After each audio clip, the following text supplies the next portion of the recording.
It is just a huge honor for me today to be podcast interviewing Eric Daniel Kukucka, DD, which stands for a Diploma in Denturism. He's the president and owner of the Denture Center, a network of clinics currently comprised of 3 facilities in Southwestern Ontario, Canada. Eric is at once a prominent sales strategist, an advocate for market best practices, and a skillful oral health professional dedicated to creating high-quality, digital, removable, fixed, and fixed-detachable implant prosthetic restorations. In addition to his clinical practice, Eric regularly contributes to collaborative research projects and product development and testing initiatives at a global level. Most significantly, he is recognized as an important consultant and key opinion leader by Ibuprofen and 3Shape and Noble Biocare, top-of-mind multinational companies in the global dental materials manufacturing, dental implant industries, and dental imaging software. In 2020, he became a member of the 3Shape Advisory Board, headquartered in Copenhagen, collaborating with Ibuprofen. Eric became the first denturist in North America to be beta testing digital dentures, a major growth area in denturism field. Eric lectures extensively in North America and internationally on digital denture technology. He's authored over 23 published articles and has given over 52 keynote presentations in 2 languages. He currently resides in Windsor, Ontario, and my gosh, I'm just so lucky that it's 76 degrees here in Phoenix, that he's thawed out and he didn't freeze to death. Who was that frozen guy in Star Wars that was frozen into the wall? I'm not sure. It wasn't really much of a Star Wars fan. Is that Han Solo? Han Solo. I was expecting to see Han Solo, which, by the way, they came out with a Han Solo refrigerator. How cool is that? But, I'm so honored to have you come on the show because I can't think of anyone more number one in your space. I mean, it's got to be you. And my pet peeve with this is that you go to a dental meeting and it's all on 4. And that's, they pack the room. And I've stood up in those rooms and said, hey, raise your hand if you've never done one all on 4. And everybody's hand goes up. And then I say, raise your hand if this year you've done an all on none, a denture, and all the hands go up. And, when I look at the United States, where I was born and raised and live, 0.1% owns a third of the stock market. The next, from 0.2 to the top 10%, owns another third. And from 10 to 50 owns the remaining third. 50% of Americans don't even have $1 in Wall Street, and they're never going to get an all on 4. And dentistry, you're supposed to keep one eye on the patient, one eye on cost, and use your God-given talent to make everything faster, easier, higher quality, lower priced, so that humans can have the dignity to save their teeth. And I think an all-on-none denture, I look at the 8 billion people on Earth. I mean, I don't even think 1 billion people live in a country that even makes it all on 4. And what you do is for the masses. And when I got out of school, they actually told me 30 years ago that everything you're doing today was going to come someday. And with water fluoridation and fluoride in the toothpaste, dentures were going to go extinct. And I'm like, really? Extinct? Oh, yeah. Well, today in 2021, they do twice as many dentures in America that they did in 1987 when I graduated. So you are the king of the working man, and the working man can't afford an all on 4. And I'm so glad that you're making the working man's teeth faster, easier, higher quality, and cheaper. Thanks for coming on the show. Thanks for having me. So we always talk about bleeding edge, leading edge, ready for prime time.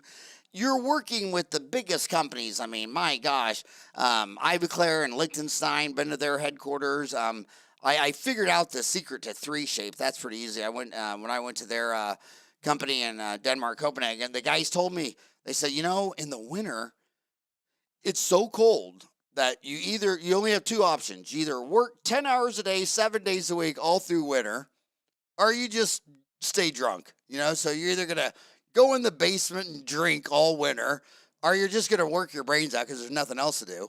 And I think every college university should be in Antarctica.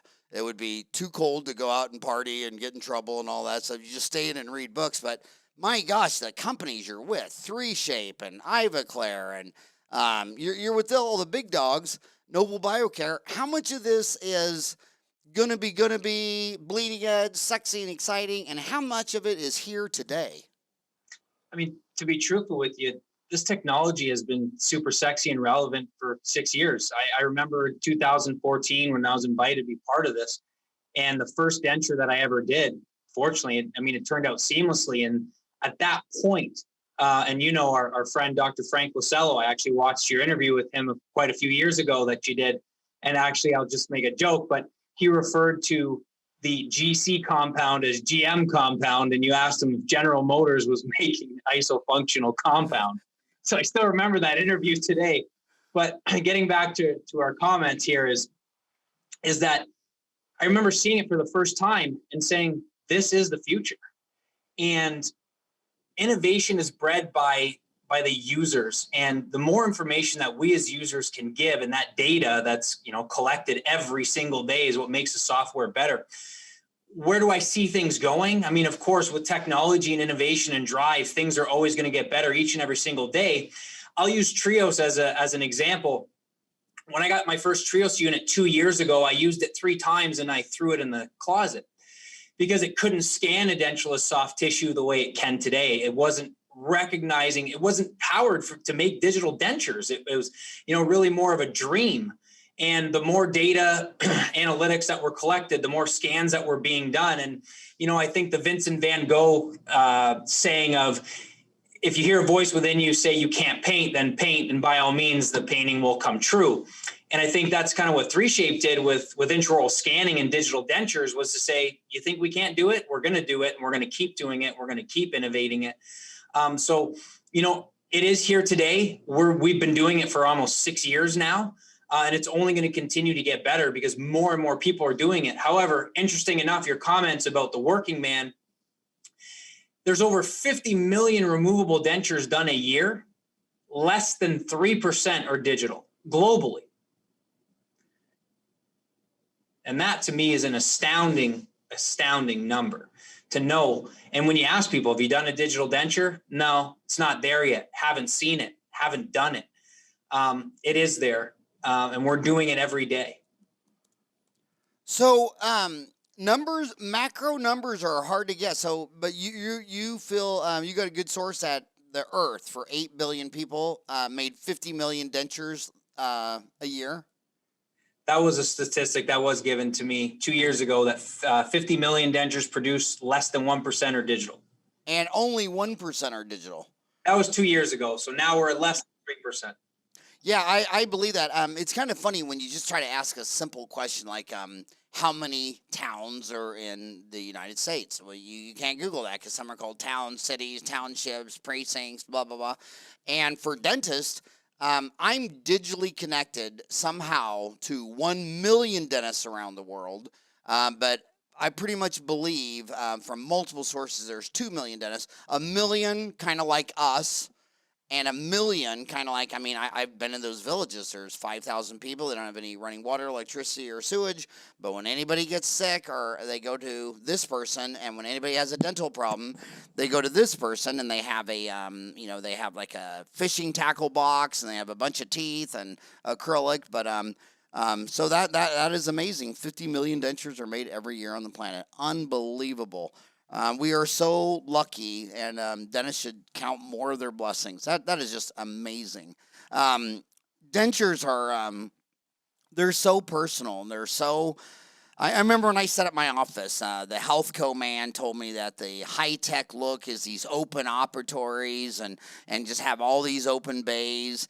And I would have, after like the third, little old lady wanted to talk to me privately, and I had to take her into my office, and she said, well, I can't take out my teeth right up there, everybody's saying. And I had to go back, and I walled in the 4th room.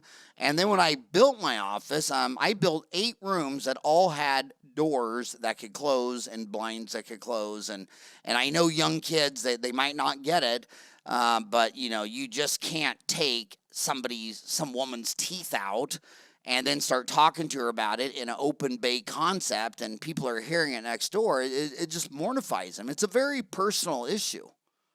Dentures, I would say truthfully, are 75% psychological and 25% of a clinical being. Now, that's not an evidence-based science published article or by any means or statement, but it's really what I found over the 11 years that I've been doing this.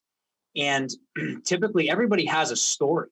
And whether it's from iatrogenic dentistry, as you mentioned earlier, of having one cavity and then having all 28 of your teeth pulled out, or if it's neglect. And we see that a lot with these terminal dentition patients, right? And we always have to stop and slow down and reflect to find the right reasons as to why. You know, why does this patient need edentulous today? Or why is their dentition so terminal? Why do they need a denture? I saw a gentleman today who was 36 years old, already been fully edentulous in the maxilla for 3 years, and now his mandible is completely terminal and looking to get full mouth extractions and a few implants placed for an overdenture. But his story is he just didn't care. He never wanted to brush his teeth. He never didn't care. He said, I've had no teeth on the top for 3 years. I don't care. I don't smile. And he said, now it's COVID. Everybody's wearing a mask. So now I really don't care. But it really, really and truly does affect these patients psychologically. And I'm sure, Howard, you heard those stories about the women that walk in with 6 or 7 or 8 dentures in that Ziploc bag, and everybody's tried to make me one before and nobody could do it. And that's really because patients are very comfortable with the dentures that they have. And sometimes the first one's the best one. I mean, I treated a patient a few weeks ago that had same denture for 42 years. And the reason for that was because her kids were diabetic. She was diabetic. She put everything, time and energy into her kids and really pushed everything off to herself. So yeah, I couldn't agree with you more with respect to the psychological aspects that a removable prosthodontic patient present with. And it's important for us as clinicians to really understand that right from the beginning and ask why or how. Yeah, my gosh, I'm still stuck on 75% psychological, 25% clinical. I mean, the one thing I've noticed on dentures is that I tell them, you need a big consultation before. If you're taking this thing in and out, it's never gonna work. Everybody that I've seen where it's worked, they put it in their mouth and they only take it out to clean it. And if you got to take it out because you can't wear it because it's sore or hurts or whatever, you got to come here and take it out in front of me, and I got to see it. And the other thing is, the thing I don't like about the all-on-4 is, they have all these teeth, they extract all the teeth, and then put it all in there. I get the retail convenience, teeth in one day. That's obvious. That's why they're getting $25,000 an arch. But when I did something similar like that, implant fixed or whatever, they were all nitpicky and all this kind of stuff. But if I extracted all their teeth first and got them comfortable in a removable, so I took them from their teeth to removable. So I took them from, they were up here, now they're down here, and by the time that works, and then you add implants and make it even better, oh my God, I mean, satisfaction is going all the way. But when people go from teeth to all-on-4, they're sitting there nitpicking about this, or there's a space here and this and that. And first of all, I don't even believe in the fixed all-on-4. I know why we do it. It's all psychological, sexy. They don't want to wear a wig and have their wig blow off. They don't want them to lose their teeth. But my God, it's fixed. They can't clean their teeth. They come in and you can find an entire ham sandwich underneath the fix. And it'd be so nice if that was removable and they could clean it. And you talk about peri-implantitis and all that things, and they don't care. That's why they don't have any teeth. They never were into that. But removable, you're right. It's 75% psychology. And when I got out of school, I did see dentures going down, and it seemed like the average dentist is only doing like one a month. And then meth came out, and it hit Bakersfield. My classmates out in Bakersfield, they were calling me up. I'm like, gosh darn. I mean, in a matter of like 1 year, they went from one denture a month to a denture a day in a year. And out here in Arizona, I don't want to piss anybody off, but it's started in Apache Junction, right up the street from me. And I mean, I was talking to a fire department one time, and he said, I bet 1 in 10 trailers is making it. And it's meth is just incredible destructive. And I misdiagnosed the first couple of meth cases, and some kid had come in, all this decay, and I literally root canaled and crowned all of his molars and bicuspids, only to see 6 months later it was just like mush. And I'm like, what the hell's going on? Because I didn't know what meth was, and he didn't tell me meth. But my God, if you got a meth patient, I'm telling you, they have to be clean for 6 months. And the only way, I know this is so bad to say, but it's so addictive, the only way they can get clean for 6 months is they got to be incarcerated for 6 months. You literally have to be in a cage not to come take that. But meth, do they have much of that up in Canada? It's actually a lot of what we see in these terminal dentition patients at that young age. I saw a patient last week, 29 years old. Her maxilla is actually almost completely atrophic in the maxillary right-hand side. She's severely atrophic posterior mandible, and she's been on meth for 6 or 7 years, and it's just completely obliterated her oral cavity. It's deplorable. It's disheartening. But again, imagine being that age and coming into an office and knowing that you have to have dentures. Yeah, that must be some great feeling stuff, because it is batshit crazy what they do. I know everything's going digital. It seems like my homies probably have already made a lot of the investments for this. I mean, they probably already maybe got the oral scanner.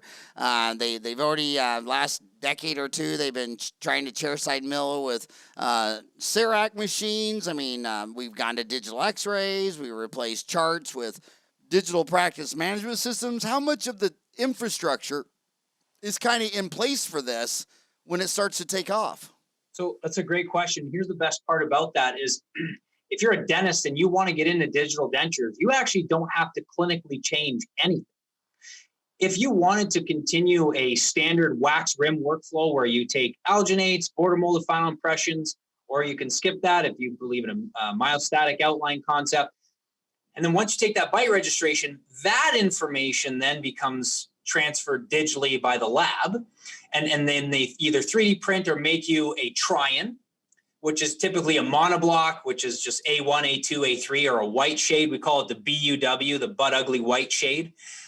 Patient smiles like, whoa, are they going to be that white? Well, they can be radio opaque if you want them to be. And then from that point, you take your necessary photographs, communicate back to lab, and then they either mill or print you a denture, depending on, again, your philosophies and your concepts. But, to answer your question, they don't have to change anything. Now, if they do have iOS scanners already in their practices and they have CEREC machines, then yeah, I mean, there's definitely workflows that can be done today with making digital dentures in their practice. But if they want to do a digital denture and they don't want to make a capital investment in equipment, kind of the try it before you buy it type of thing, it can be done today, tomorrow. So I know you don't want to offend anybody, and kids, that's called channel block. I mean, it's like you can't have an orthodontist on the show and say, hey, 20 dentists refer to you. Which one do you like the most, and which one do you hate? You just can't say it. But do you have a personal bias of additive printing versus subtractive milling? I think additive. Yeah, no, I think additive technology is revolutionary, and I think there's a place for it, and there's an incredible amount of additive manufacturing that's growing exponentially. In my personal experience, we use additive manufacturing for models, custom trays, 3D printed try-ins. We're not personally doing dentures. There's a lot of validity to maybe doing a 3D printed temporary denture, something that you may have for 6 months to 9 months, something interim that you're doing before you make a final definitive denture. At the end of the day, on a personal note, milled PMMA is industrial produced polymethyl methacrylate, 100% homogeneous, biocompatible, plaque and stain accumulation resistant, a better cohesive fit intraorally, more wear resistant, really all the things that we've known for 80 plus years in removable prosthodontics is in that milled PMMA material. There's been some recent innovation in additive manufacturing with carbon lucitone 199 material with a 4D polymer that actually the material properties change within the oral cavity. And I think that's really impressive. But for right now, Howard, we're keeping it milled. So, talk about your journey, because when you got out of school, you were all analog. Mm-hmm.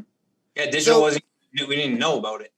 Yeah, so you've gone from all analog to all digital. Tell us about your journey, and the patient wants to know. I mean, you're taught how to do dentures in 5 appointments.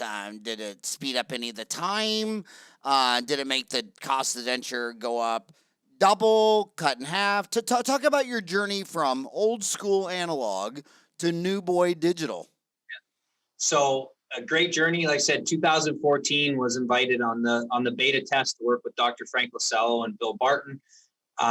And we still did a 4-appointment workflow with that. So the BPS concept, biofunctional prosthetic system, which was 2 impressions and a centric tray, which for those of you that don't know what that is, it's an edentulous triple tray. So what we do with that is we basically take a preliminary centric relation record with the centric tray device. And then we use this really neat Fox plane, which is called the UTS CAD. So it's basically a digital Fox plane that gets transversed into the software. From there, we make what's called a 3D bite plate. And that is a Gothic arch tracing device where you take closed mouth functional file impressions and a Gothic arch tracer. So for those of you that don't know what that is, it's basically a centric ball bearing device that allows you to transverse the patient's true physiological unstrained centric relation position by using an apex by the patient doing eccentric movements. That's followed by a 3D printed or a milled try-in, and then you finish the denture. Now, when we first started this concept, Howard, it was milling a base, and then we would call the gluing process, but bonding, for lack of better words, individual carded manufacturer's teeth. So if you had a Blue Line or a Phonaris or any of the Ivoclar teeth at that time, you would physically bond them into a milled base, and then that would go back into the machine and it would mill it from the underside. And then the evolution of milling teeth came out, which was revolutionary because we're able to morph teeth, scale teeth, cut contacts, do all those incredible things that we want to do to the milled teeth and milling a base. So that was kind of the initial evolution of a monolithic denture, but still milled in 2 pieces and then chemically bonded together. And then last year, Ivoclar launched a new product called Ivotion, which myself and the Denture Center work collaboratively on research and product development team, which is a 1-disc monolithic denture.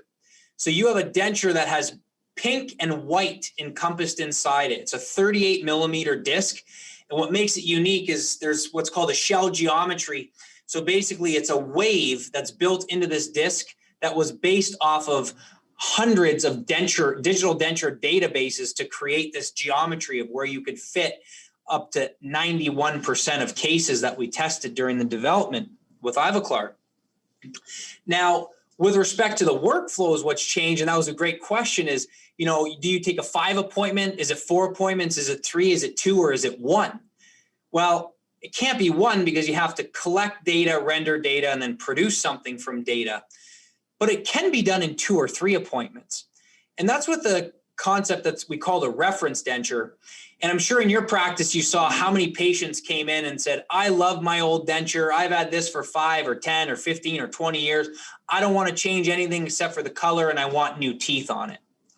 And the problem often enough, and I think you can agree with this, Howard, is there's not enough education on removable prosthodontic treatment, both clinically and from the technical side.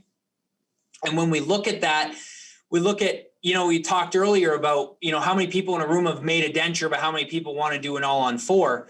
And it always begins with the end in mind. And we look at when you're trying to make a denture, you're trying to set 28 teeth in a bilateral balanced occlusion in outer space based on anatomical landmarks, physiological positions, and rules and principles that were been instilled for 80 plus years from founders, Dr. Gerber, Bonwell, Pound, all those philosophers of denture occlusion, Alfred Giese.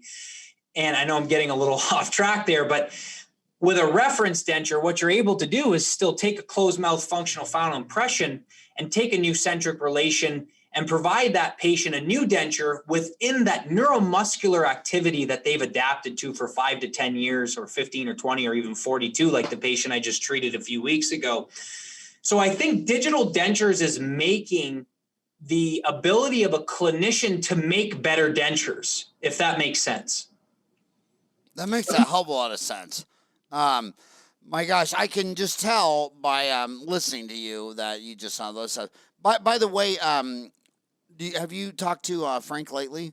Actually, 2 weeks ago while he was walking on the beach in Sarasota.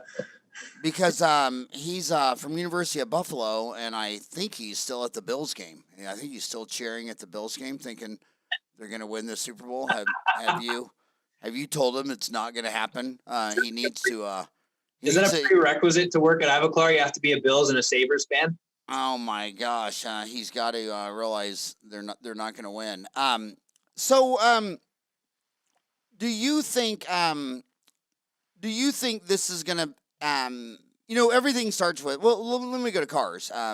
Henry Ford had the Model T, and it was the first one was $228, and 10 million later it was $668, and they listened to the feedback from the people, and the people wanted other features like a roof. And Henry Ford was on record. They said, well, what about making one with a roof? And he said, how about wearing a hat and scarves? And so finally General Motors said, look, we're gonna come out with 5 price points. We're gonna come out with the Chevy to go against the Model T.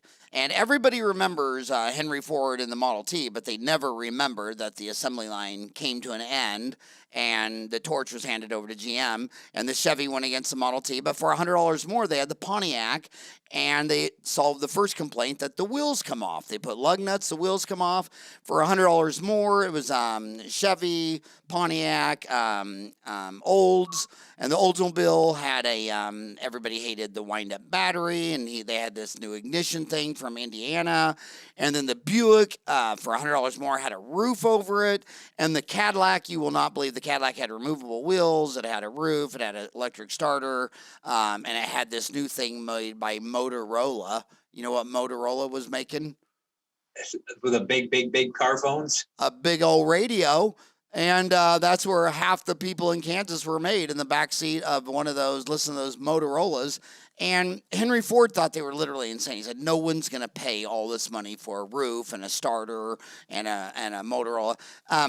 As digital dentures roll out, is it just going to, do we assume it'll just roll out as the Cadillac, the most expensive deluxe? But you guys got to remember, now the lowest cost car has all those features. The cheapest car you have now has a radio, windows, starter, all the stuff. So you have to cash flow this stuff. So when a lot of people talk about income inequality, they don't realize it has to cash flow and start somewhere, and then it works its way down. But where do you think digital dentures are now? Are they top of the line, premier cost? Will the price come down?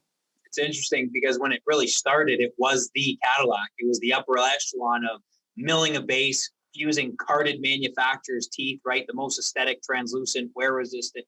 And then we got into, milling teeth, and not to say that it's subpar, but it isn't as aesthetic as a carded tooth. But then polychromatic milled teeth came out. But then printing teeth was kind of, I don't want to say a fad, but it was a thing going on. And the material sciences of printing teeth and stating it was long-term really wasn't there, because they were monochromatic, They were not wear resistant. And then now you're having some new innovations coming out. So I think you're always, in my personal humble opinion, Howard, you're always going to have good, better, best, I think. And for those, clinicians that desire that optimal, highest quality, they're going to get a milled denture, whether it's monolithic or if it's carded teeth fused into a milled base or even a printed base. You're going to always have, people that want that. And then you're going to have your better, which may be milled teeth and a printed base. Or if there's some innovations in additive, it's printed and printed. And then I would call your good or your economy per se, and not to offend anybody, but that's a printed base and printed teeth. So I think you're always going to have this good, better, best concept, in my opinion. So right now, Is there a digital workflow you like? Like, there's some big cosmetic dentists out there, like Kevin Coachman and from Brazil, and a lot of people will pick like a digital platform. Do you recommend any specific digital platforms? Because your lab's gonna have to be on the same team. I mean, you gotta, this is all got to be interactive. And what type of denture digital platforms do you like? So you mean with respect to the workflow? Yes. Yeah. So as I was saying earlier, with respect to the reference denture, and I'm an avid believer in a 4-appointment workflow with a Gothic arch tracer and everything that I mentioned to you earlier. And that's where my training comes from as well, with Dr. Abe in Tokyo, Japan, who's the inventor of the lower suction denture.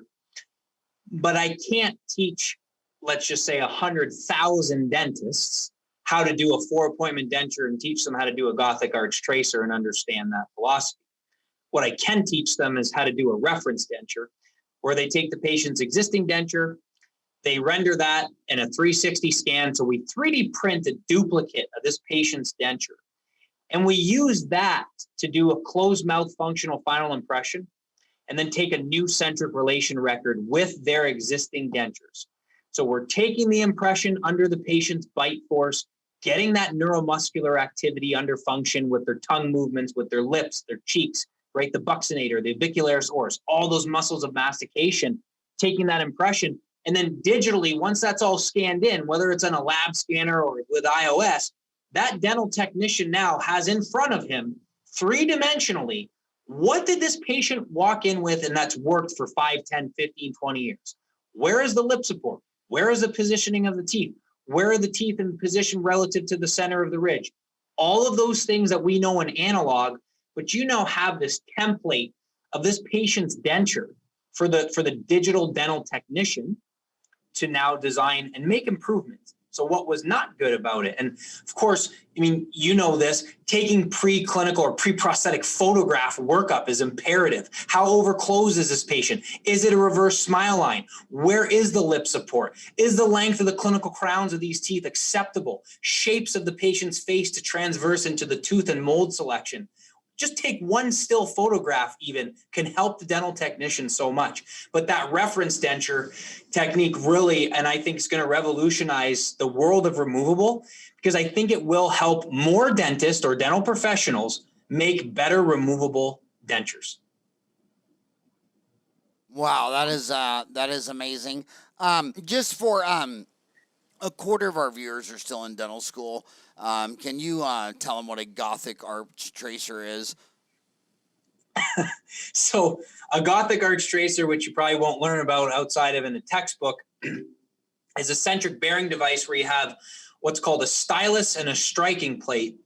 So depending on the system that you're using, let's just say the Ivoclar system for the digital denture or even the nathometer, but the striking plate is fixated in the area of the first molar. And it's basically, think of a plate that goes right across the lower wax rim, we'll call it. And in the upper member, we have another plate that goes across the upper wax rim from first molar to first molar. So it's a crossbar, basically. And the top part has a pin, which is called a stylus. And what happens is you have that patient bite down so that the pin is now touching onto that striking plate, and the patient moves their jaw from side to side, forward and back, so all centric and eccentric movements.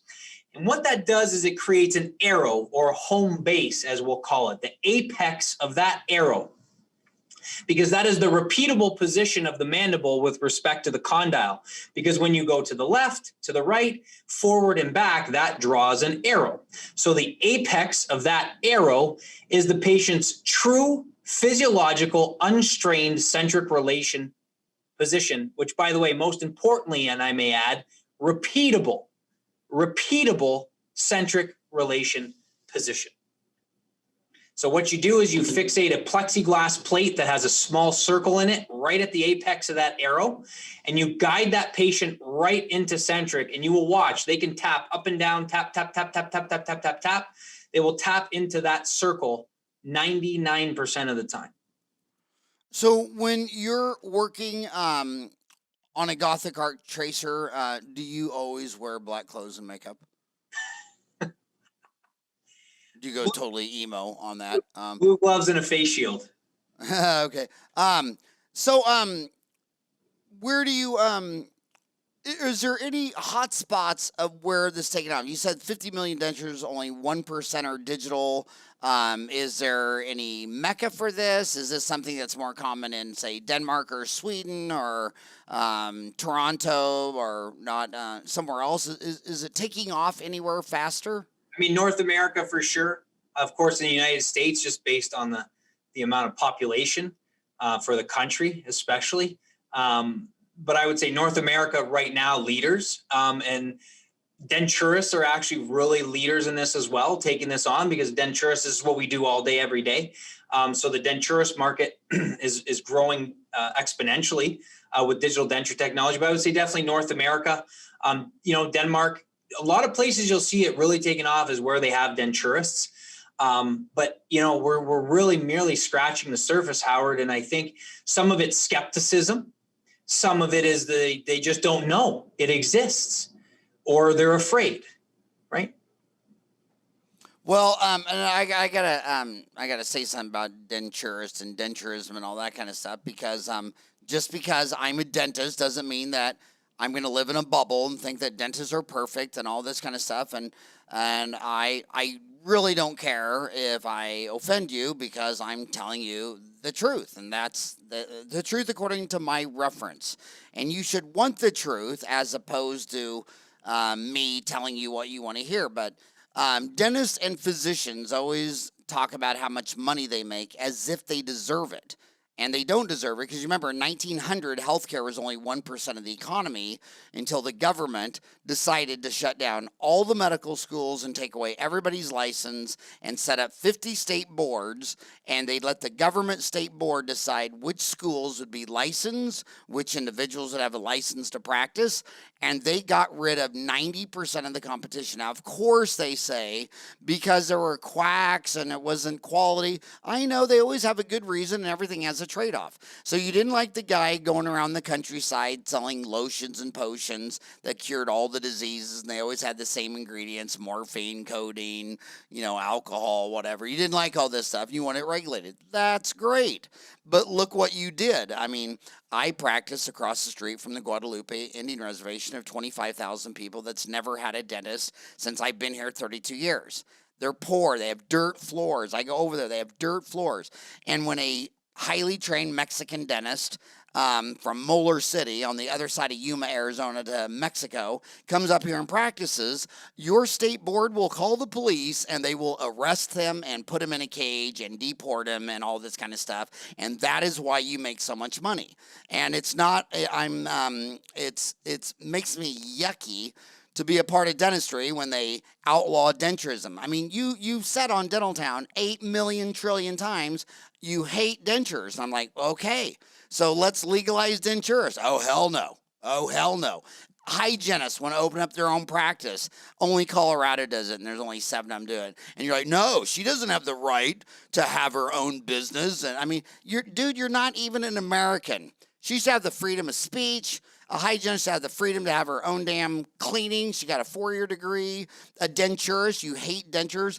And that's what you do. You always go to the government with your political action committees, and you give all this money to the 5 dentists. The ADA always gives money to the 5 dentists in Congress.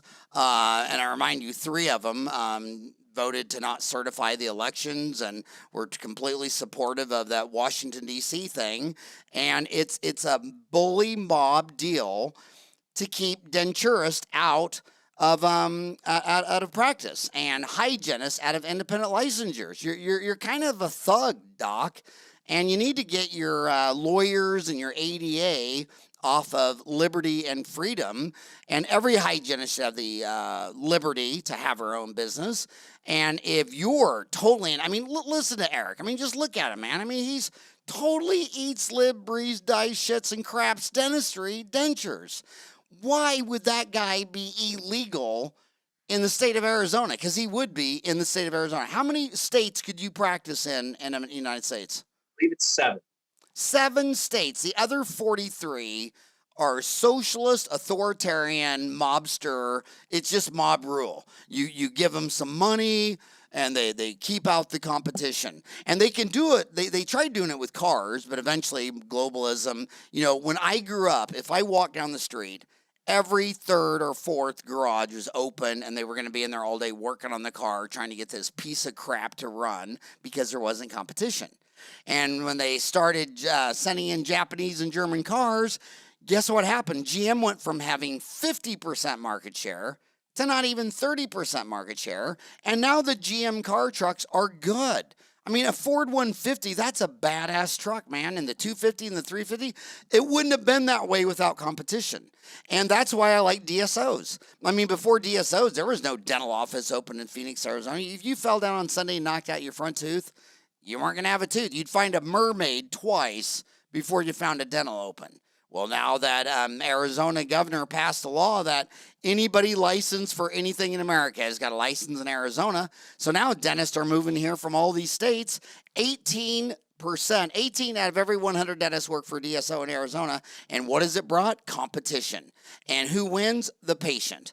And I don't like, we need transparency, checks and balances, which is in politics, but in business is called competition. And we need competition is always good. By the way, look what happens when a prized athlete takes a couple years off. He never reaches where he was. And if you want to be really, really competitive, you're going to have to train every day of the week, and giving some company some breathing space by tariffs or imports or what dentistry does. They say, hey, yeah, go ahead, set up a denture shop or your own hygiene shop. We'll call the thugs. I mean the board, and our government thugs, goons, will come arrest you and put you in a cage. Didn't your mom tell you that you're not supposed to kidnap people and put them in a cage? If your mom didn't tell you that, I'm sorry, your mom's a goon.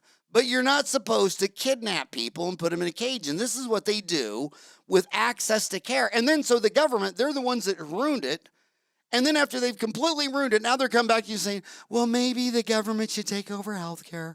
We should be socialized. Yeah, let the guys who ruined it, now they want to take over it. That's what the government always does. They come up to you with a baseball bat, break your legs, and then offer you a wheelchair.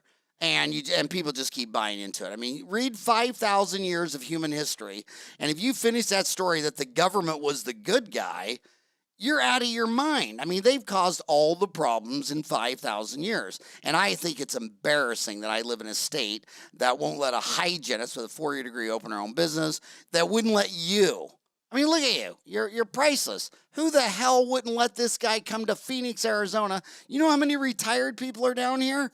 I mean, it's crazy. You'd knock him dead. And all my drinking buddies, now granted, they're alcoholics, but still, They say they hate dentures, and that's my next question. When you're looking at all this stuff, I'm just wondering, in your amazing mind, do you have any idea what % of the dentists in America hate dentures? If I had to guess, it'd be 70, 75. Oh, yeah.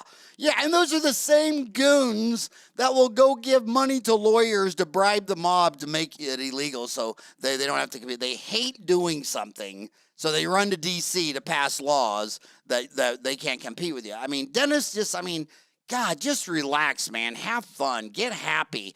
Find something you love and get good at it. So I want to tell you this. I know so many young dentists, and one of their problems, they just don't have any experience in dentures. They don't have any denture mentors because they go back to their practice with their dad. Their dads hated dentures for 3 generations, but they love technology. And that's where I think you're in is you got these kids that have no denture mentors.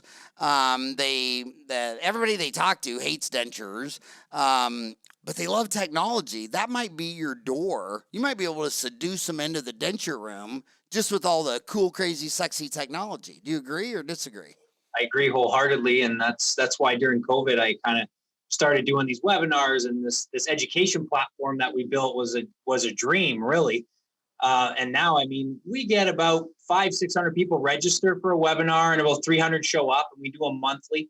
And then from there, we built these training videos and teaching dental professionals it doesn't matter. You're a prosthodontist, dentist, you're an oral surgeon. It doesn't matter. Teaching you how to be better at removable. Regardless, you want to learn a Gothic arch tracer, we can show you that.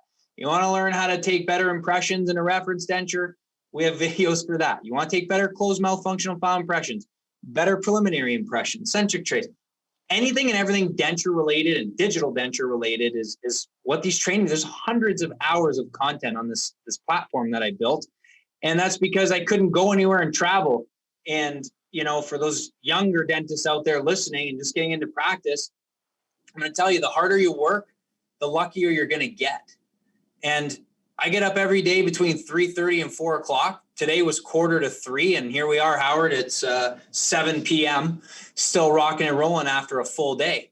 No coffee, just living off the passion. And I think you got to compete with yourself every day. And that's the only way you're going to get better. So if you hate dentures today, maybe start to try to like them. Go be better. Read about it. Learn about it. Study the art. Like Howard said earlier, it's just you gotta want to win. Well said. Well said. My gosh. So you're talking about this new platform. That's where I first heard about you. Frank was sending me your videos. What is your new platform? Because a little thing came out. I don't know if you heard about it. Called the coronavirus, and I loved it. I have to tell you, I loved it because I've lectured. Oh my God, something like 36 to 60 times a year since 1990. It took a damn global pandemic to finally get me off the road. Now they're all calling again. They're back. And it's like, no, dude, I'm done. I mean, I can lecture to 10 times as many people without leaving Phoenix than I can on the road. But you obviously made a huge pivot from in-your-face lecturing in presence to virtual. Tell us about that pivot. And what do you think about it? And when you get your double vaccination dose, are you going to stay virtual, or are you going to go back to classroom? So for the first question, you know, again, with the platform, the idea and the concept was, again, we're COVID. We can't train. We can't this. Everybody's staying home. You know, they want to be filled with education. And it was our way of not only teaching them, you know, through a virtual platform, but having them use that as a resource guide, training their assistants, training lab technicians in-house.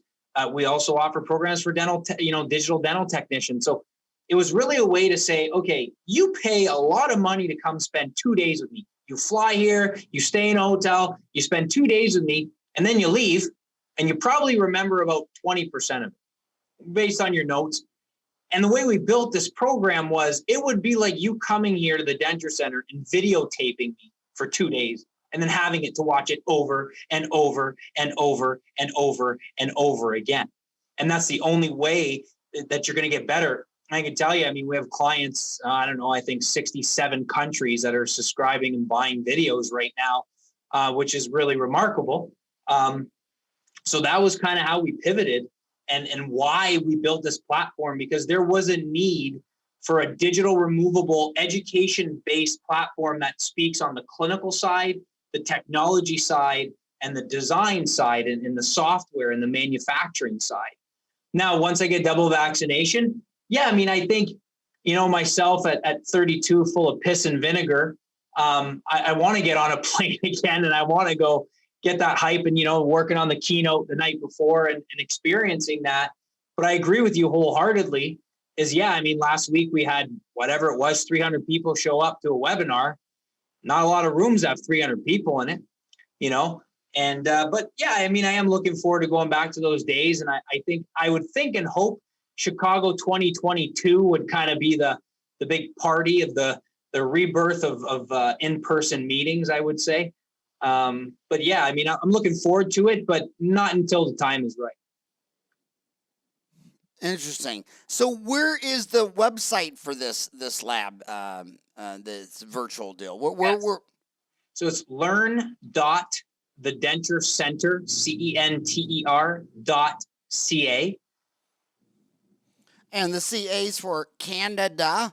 Yep. And CANADA, and that's why they only vacation in the Bahamas, because they can spell it BAHAMA. How's that for the stupidest Canadian joke? That one didn't even get Kyle to laugh. He didn't I've even actually never heard smirk on. it, so you got me going. You what? I've never heard that one, but I'm You gonna. never heard that one? No.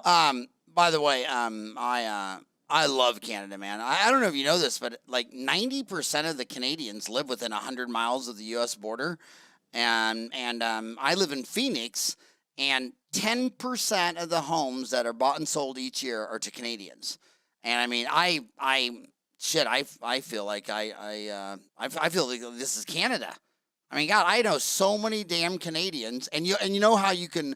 I know this sounds mean and racist and bad, but you know how you can always tell who the Canadians are a mile away. Oh my God, you go out there in the winter and it'll be like freezing cold, like 55 degrees, and they're wearing like shorts and shirts, and you just know. You don't even have to ask, like, Canadian.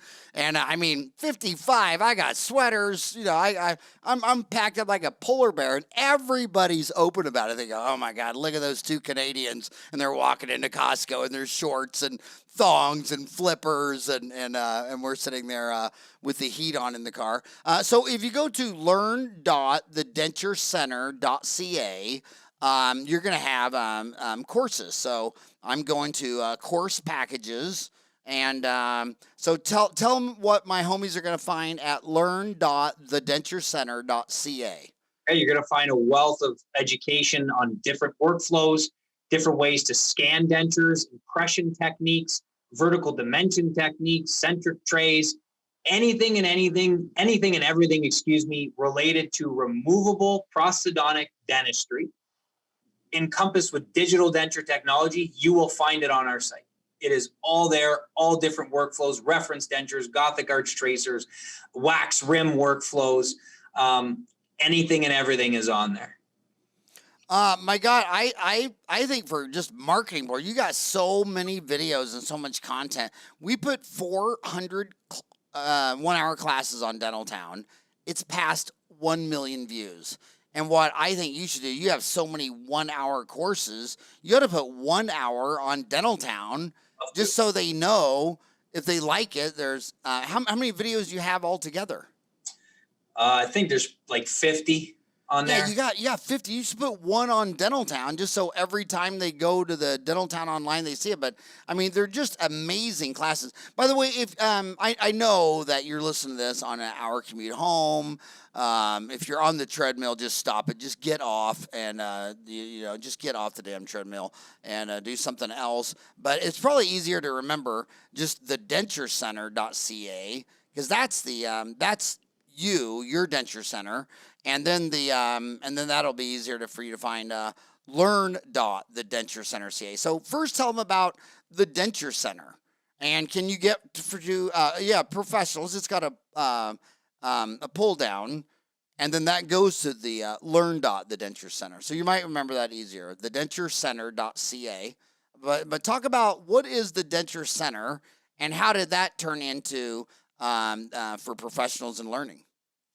Yeah, so Denture Center was founded by me in 2014. We started in a small 800 square foot clinic that I had bought from one of my, now an associate, who's been a denturist for 40 years now. His dad was a dental technician. So I split out from a large organization, bought this small little practice. And yeah, today now we're 3 locations. Our main office is 4,200 square feet, digital learning center with tons of mills and printers and lots of technology here with scanners. And yeah, what we do here, we're largely referral based. So it's funny, Howard, just you said all these dentists hate dentures. When I started the Denture Center, I actually used to go to all the dentists and say, just send me your garbage. Everything that you don't want to do and you hate, just send it to me. I will do all your garbage. And that's how I grew one of the largest, I would say, referral networks of dentists referring dentures to a practice, was asking them for their crap. And then, I like to think I outperformed the garbage and really show what we had. And yeah, now, like I said, we're 3 locations, still have large referral base. And then we decided that we want to teach dentists and dental professionals all around the world how to be better at dentures. And that's why we developed the learn.thedenturecenter.ca. Well, man, I think your classes are, I think they're world class. I think what you've done is amazing. It's an honor to have you on the show. My gosh, so you have course packages, courses, webinars, and one-on-one training. So go through that. Why would someone want a course package? Why would someone courses, webinars, one-on-one training? Go through that menu. So course packages is basically all encompassed of a clinical, a scanning, and a technical, a design. So that's more for dental professionals that maybe have an in-house lab, or they want to know more about the technical side so they can communicate to the lab. So if you're just getting into this and you really want to know everything and deep dive, that's where the course packages cover clinical, scanning, as well as a lab design portion. Courses are individual sections of those packages. So if you just want to learn how to take a better preliminary impression, buy a preliminary impression course. If you want to learn how to take a Gothic Arch Tracer, do the Gothic Arch Tracer course. So if you want to learn how to scan with a Trios, scan a reference denture technique. If you want to just know the clinical side of a reference denture, so the courses are all just individual courses where you can pick and choose and learn anything and everything that you want. And then the one-on-one training, that's where we book an hour on Zoom and you can ask me anything and everything that you want. How do I do this case? How do I do this? I have a scanner. I just bought it. I don't even know where to start. We can do consulting. We do all those types of things. And we also do it for dental technicians that are 3Shape savvy, but know nothing about digital dentures with 3Shape. We do one-on-one training sessions in that regard as well. And webinars, they're free. We've been doing them since COVID and we're still doing them now. And then we post the recordings on our website and you can rewatch the webinars on there. So you can gain yourself some knowledge and understanding on clinical workflows and all the various things. And what is the trade-off between virtual and in person? How do you say? Obviously you can do didactic, but is it pretty successful teaching this virtual? It is. And it is because, as you mentioned, a lot of people that are doing this either hate it or they don't love it, but they're doing it because they know they have to. And when you can watch these videos over and over and stop and start and back and forth and go over and over and over again, and the way that I teach it is very methodical, as if you are standing next to me or as if we were in the practice. And the quality, I have to say, is just absolutely incredible. So you're getting super high quality videography that's done inside of these programs. And again, as I said earlier, is you can use it as training. If you want your assistants to know more about dentures, your office staff, you can use these as training modules as well for your internal team. So I would say it's better than in person, truthfully, because you can rewatch it and use it for education for your staff as well. What about, I feel like we're being disrespectful to our colleague, removable fix. What about a partial? Are you all full mouth dentures? What about partials? Mm-hmm. We do a lot of partials. It's a lot of what we do. I will tell you, unless it is a long span bilateral free end, so let's say they're missing bicuspid all the way back on both sides, that for iOS scanning, I still prefer to do a two-phase irreversible hydrocolloid or Accudent material XD alginate for something like that. But other than that, any tooth-borne partials or even unilateral free ends, those are all iOS scanned, and we're making 3D printed or SLS, so selective laser sintered chrome cobalt frameworks off of those intraoral scans, 3D printing those models, and making a digital partial denture in that method. So I want to talk about some business things. When I was little, I went down to, in the 80s, I flew all the way to Pittsburgh and did Carl Misch's implant symposium, 7 3-day weekends, got my fellowship in the Mission Institute, my diplomat in the International Congress of Odontology, all stuff like that. And now 30 years later, I look back and what kind of move was that? And a lot of people, they just wanted to learn implants and go back and be an implantologist. And that worked out well for a lot of people. But the ones that just knocked it out of the ballpark, they went back and they bought the little low-cost denture clinic in their deal. Out there where the poor retirees are, there'd be some denture world that'd been there for 30, 40 years.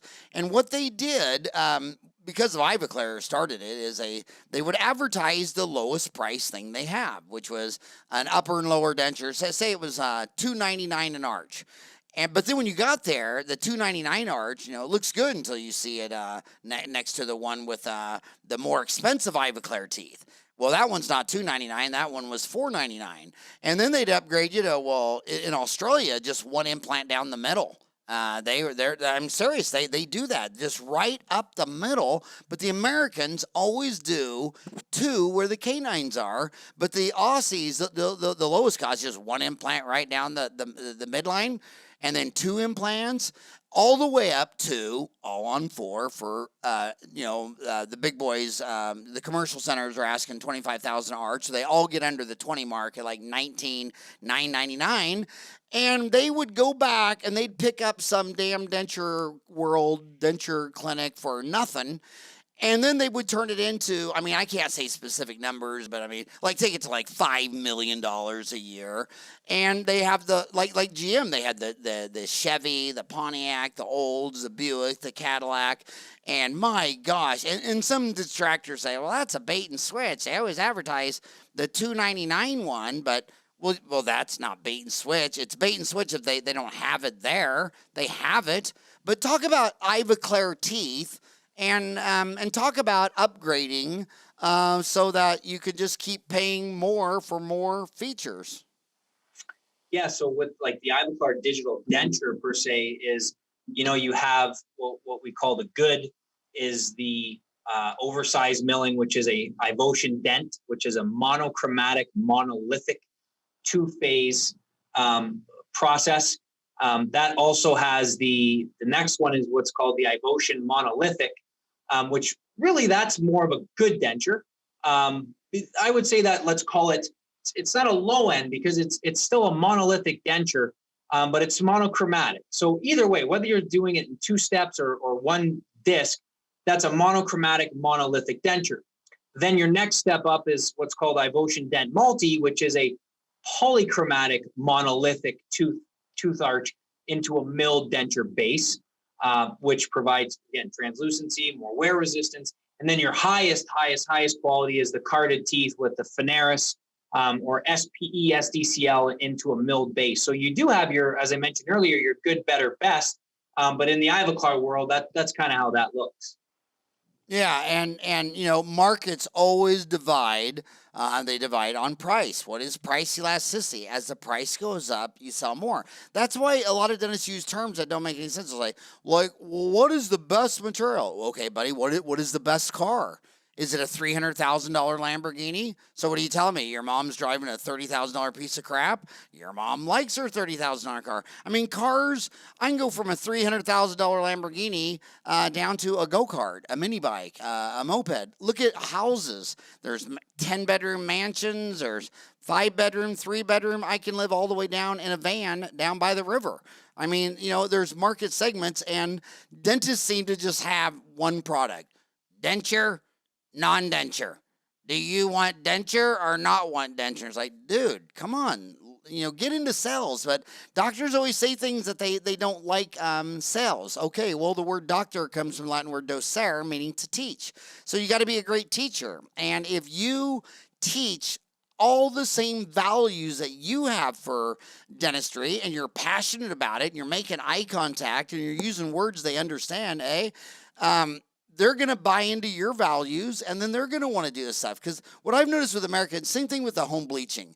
The dentists got all mad when the bleaching started to go over the counter. Crust started, we had this bleaching gig going where in the 80s, people would come in and pay $500 for upper and lower bleaching, and they couldn't get it anywhere else. Well, then Crest put it in the Crest white strips, whatever. But here's what I noticed the most about bleaching. Patients, cover them, they just weren't into their teeth. It's kind of like you either have a bowling ball and in a bowling league and go bowling every week, or you haven't been bowling one time in 10 years. Same thing with the lake. Everybody that I know who goes to the lake has a boat, a cabin, they go all the time. And then if you don't have a boat or a cabin, you haven't gone one time in 10 years.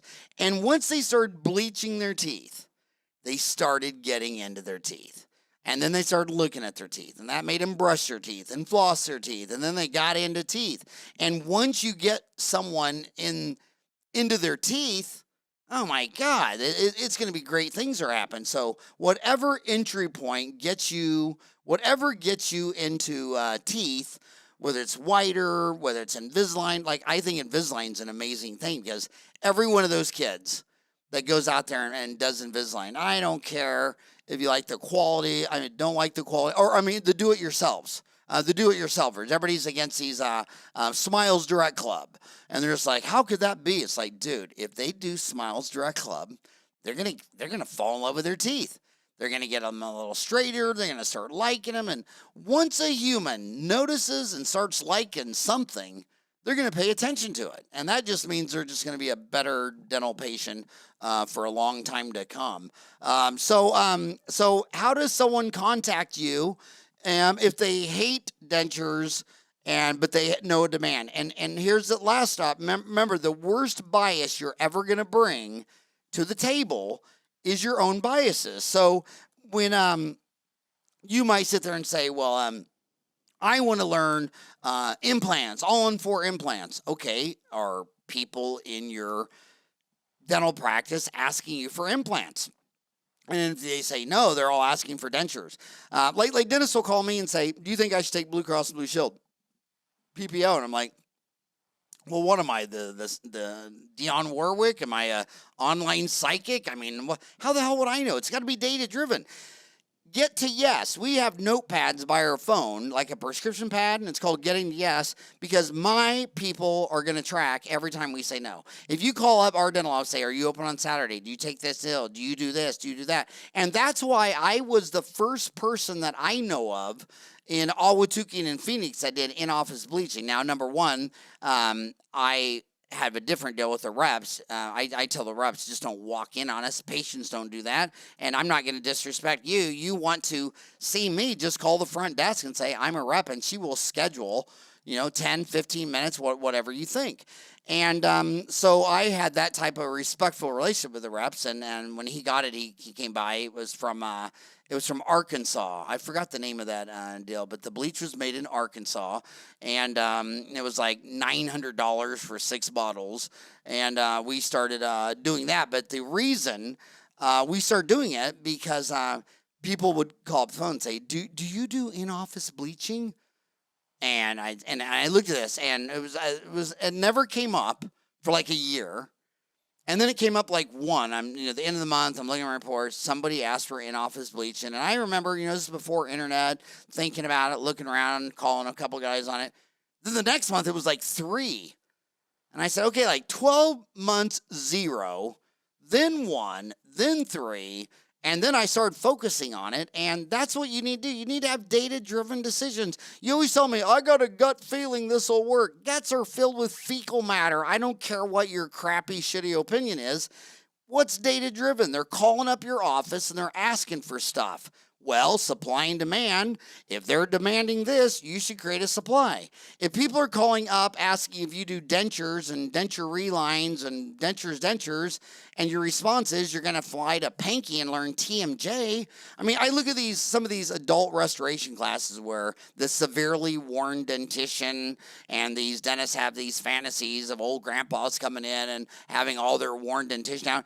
Grandpa's if he has a liver spot bigger than a quarter on his head, he doesn't care about his worn dentition, and he'd rather give the $25,000 to his grandchildren so they can go to college than having a Hollywood movie smile. That's why there's the biggest specialty is orthodontist because mom doesn't want to buy veneers for herself. She wants to fix Megan up with braces so that one day she'll look as pretty as a peacock and someone will want to mate with her and have offspring and all that kind of stuff. So pediatric dentistry, orthodontic. In fact, if I cut orthodontics in half, each half is bigger than the second and third, oral surgery and periodontist. And too many dentists, they're always focusing on fixing up people for the grave. And that's just, you're at the wrong end of the deal. And they need to, kids come first, and older people, economics comes first. And when you're not working and you're on a fixed income and the next thing you have to look forward to is your own funeral, you're probably going to see that they buy 100 dentures for every single all-on-4. And the people getting it for the all-on-4, they're probably a recent widow. They're trying to get back on the dating scene. I live in Arizona. Do you know what the number one broken bone is in Arizona, according to all the orthopedic surgeons since I've been here? A hip. No, it's a rib. Okay. And you know why? All these retirement places, all these old people are hooking up, and they're breaking each other's ribs. I mean, so life is life. It is what it is. But get to yes. Follow your demand. They're calling on the phone. What are they asking for? And why are you saying no? And then you don't even track that. And then you calling up your friend saying, man, I need more new patients, man. If I could get like 10 more new patients a month, because you don't even know you're telling 20 patients no on the phone. So get in with your demand. I love dentures. I think I really do. I mean, I know so many people. My family tree is packed with dentures. I mean, they're all from Kansas, Parsons, Kansas. I mean, a bunch of Kansas people out there that when my parents were little, when they went to the dentist, if anything was wrong with the tooth, they just extracted it. That's all they did. If anything's wrong with the tooth, you pull it. And these people benefit greatly from high-tech dentures. I think what you're doing, I think you're just taking dentures to the next level. I wish you'd put a class on Dental Town to turn more people onto this. And thank you so much, Eric, for coming on the show. I knew you were going to come on the show because you're Canadian and you're too pleasant. I knew a Canadian wouldn't say, hell no, I ain't coming on your show. You're just like, you guys are so polite. Is that the reason you came on the show, just being polite?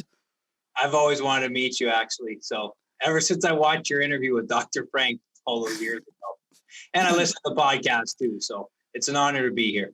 Oh, so I got to tell you my worst screw up in Canada on my first lecture in Canada. And you can't even make this up. It's so embarrassing. So I get invited to speak in Canada, and it was in Toronto, and the guy's introducing me, and he says that this is the Wayne Gretzky of dentistry, and I'm all smiling and everything, and he gives me the mic, I shake his hand, and I say, I'm just curious, but who's Wayne Gretzky?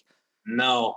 Yeah, I mean, I grew up in Kansas. I never saw a hockey game. I mean, I've heard of hockey and lacrosse, but in Kansas, it just wasn't any of that. It was 1987 or so, and I was out there. Now, he eventually moved to Phoenix, and, like I say, it's 10% Canadian, but I had never. So then it worked out cool because then after the seminar, these 4 dentists got me tickets behind the red or whatever. It's what? Yeah, the red line. Yeah, the red line, whatever that means. But the coolest thing I loved about it is those damn hot dogs. They're a totally different hot dog. You know what I mean? It's a thinner. Describe the hot dog. It's thinner, but it's meatier. And it's the best. And then I fell in love with hockey because it's such a fast-moving game. I mean, like you take the Super Bowl, this hour of play, it's really only like 5 minutes of play. And that hockey, I mean, it's just nonstop. The pace of it is unreal. And but it did make me wonder. I tell these guys, so do you think it's kind of immoral that you're a dentist and you support a sport where everybody has all their front teeth knocked out? Because whenever they would pan the bench, there are all these missing gaps and missing teeth. And the referees at that time didn't even wear a helmet. I mean, they were one puck away from, seeing the afterworld. And But anyway, I love Canada, and thank you so much for coming on the show. And best of luck to transforming analog dentures into the new world of digital denture dentistry. I think that's so cool. Thank you. Thank you so much for having me. All right, buddy. Have a rock and roll night. You too, Howard. Thanks a lot. All right. Bye-bye. Take care.